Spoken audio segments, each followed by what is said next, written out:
My name's David Bunton. I'm co-founder, CEO of Biopta. I'm a scientist.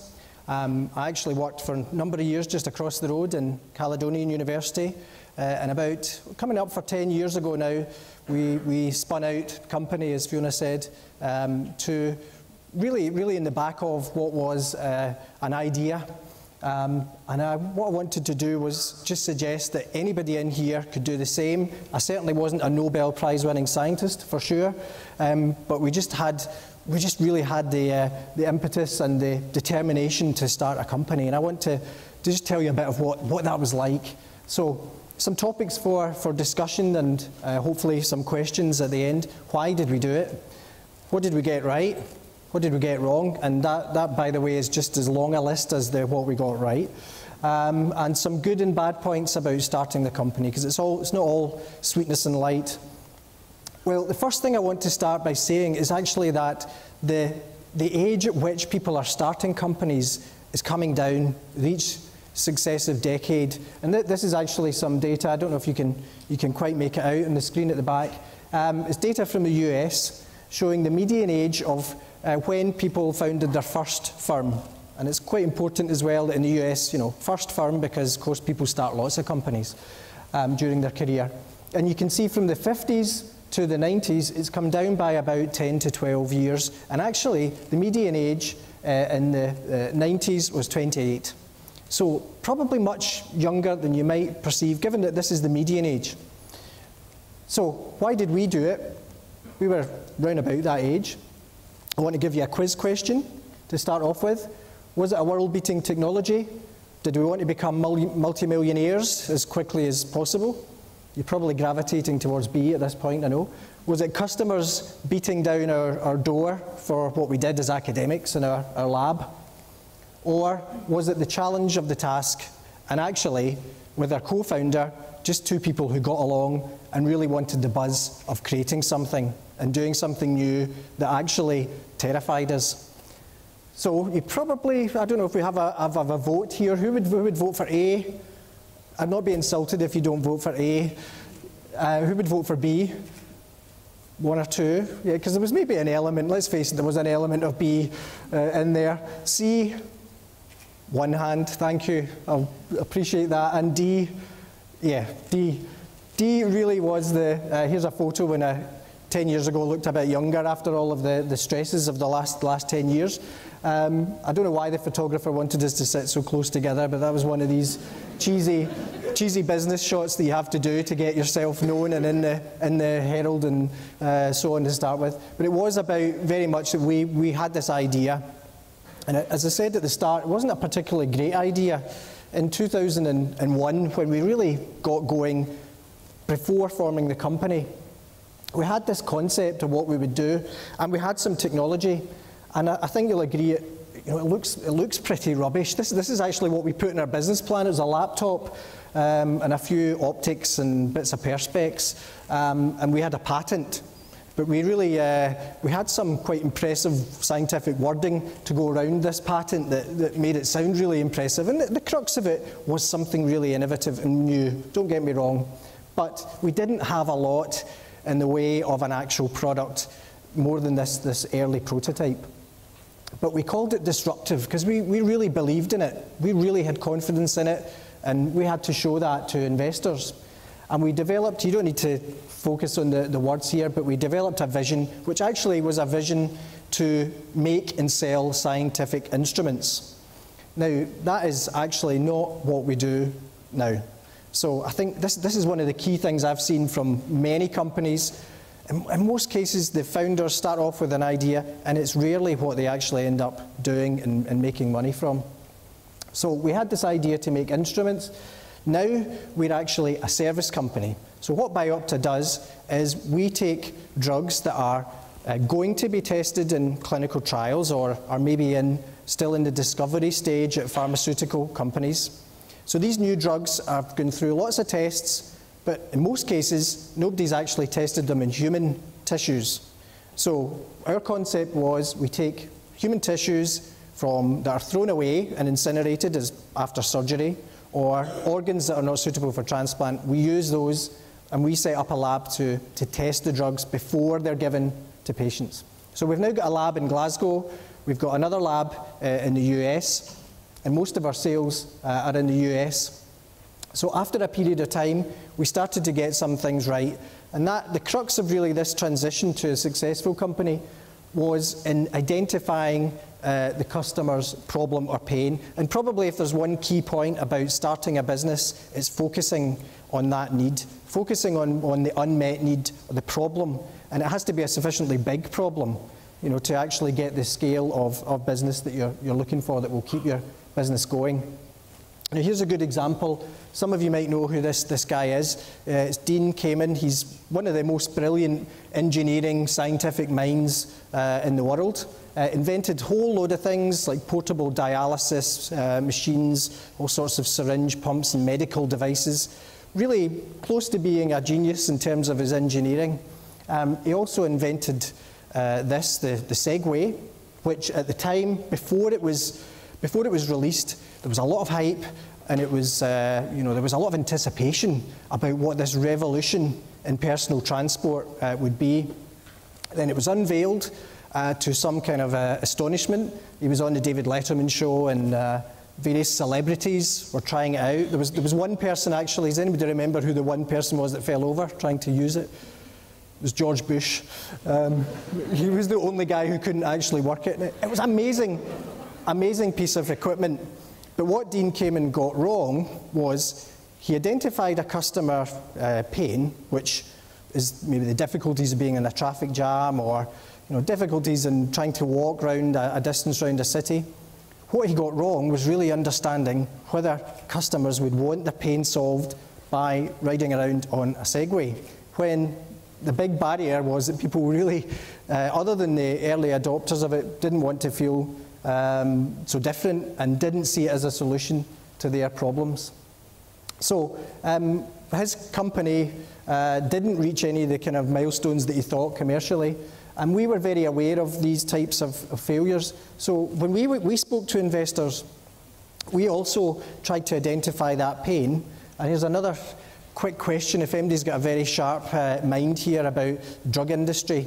There's a parallel between the drug industry and the food industry, and we quite often draw it. So this is a various group of foodstuffs here. I wonder if anybody knows what the link to testing of drugs might be. Anybody have a guess? Well, the thing here is that these are all foodstuffs that are poisonous to one or more of the species that we test most drugs on. And by law, there are certain species of animal we have to test drugs on for safety.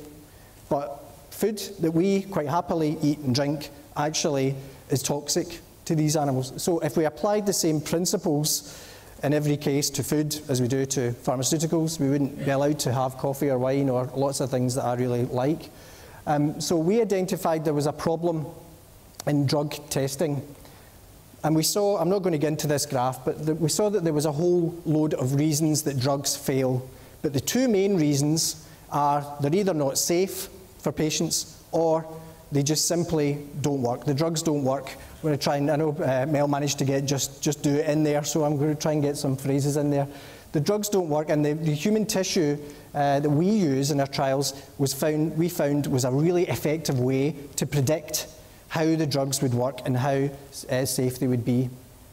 I'm not going to blind you with science. I actually think compared to Mel's inspirational slides, I'm sorry I even put a graph in here, but I just want to show the difference between the blue and the red and I can't even get the colours right, red and black lines here. These are the responses to serotonin. Maybe heard about this in relation to various chemicals and neurotransmitters.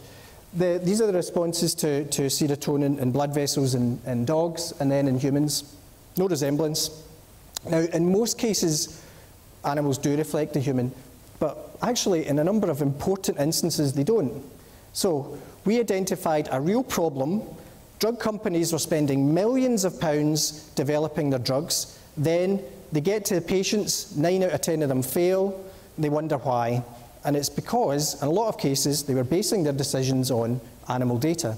So we identified a technology, our instrument, that we thought could enhance that selection process and reduce costs and so on.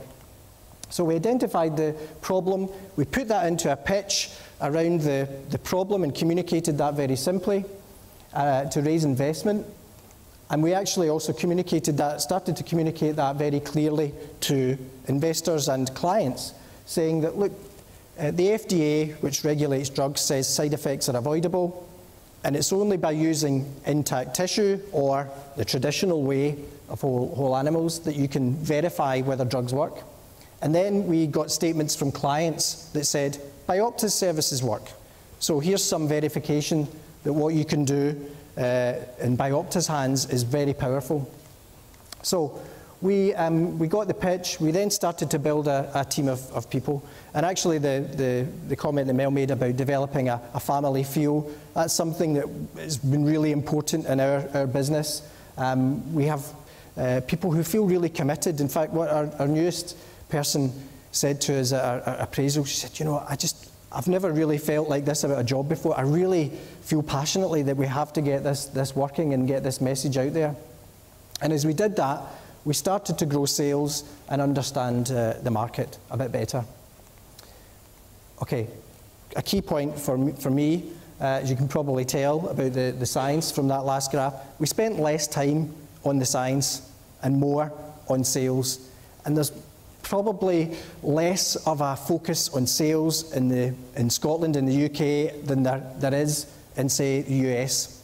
In the US, people see sales as a vocation, not so much here. When our sales process, we started to really simplify the message and get it across very effectively.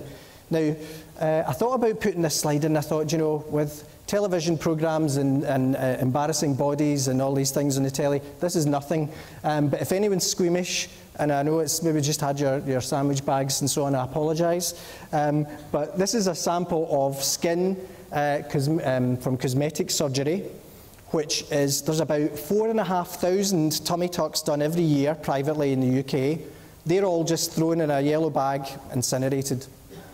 Well, we thought if you add that to the 30,000 or so that are done in the NHS, this is an incredible waste. So we started to use these tissues with the consent of, obviously, of patients, get them to our lab, and then generate some data that would actually relate to the clinical effects of the drug. Now, again, you don't need to know the science of what happens here. We whisk the tissue to our lab, we set it up in our instrument, and we put drugs on the tissue, and then we measure some clinical effect. Here you've got a tiny blood vessel. This is about the size of a human hair, which controls your blood pressure. If you take a drug that modifies that at all, up or down, you could be in trouble. So here's a drug that's constricted a blood vessel, so your blood pressure going up, and another one dilating, so that would be blood pressure going down. That's enormously important to the pharmaceutical companies to understand this translation from the lab into the patients. So we communicated it very clearly, and whether we're talking to scientists, but we still need to do that. And then we started to get more marketing messages, and as I said earlier, verification from our clients that our services were valuable. So one thing I'd recommend, as early as you can, get some testimonials.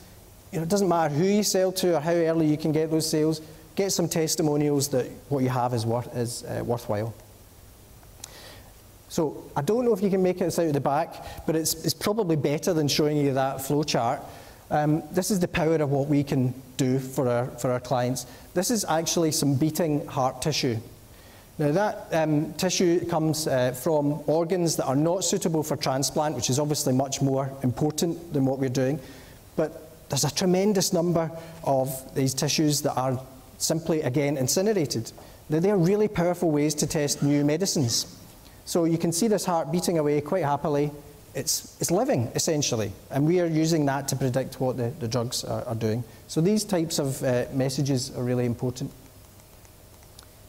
So, as I said, spent less time on the science and more on sales.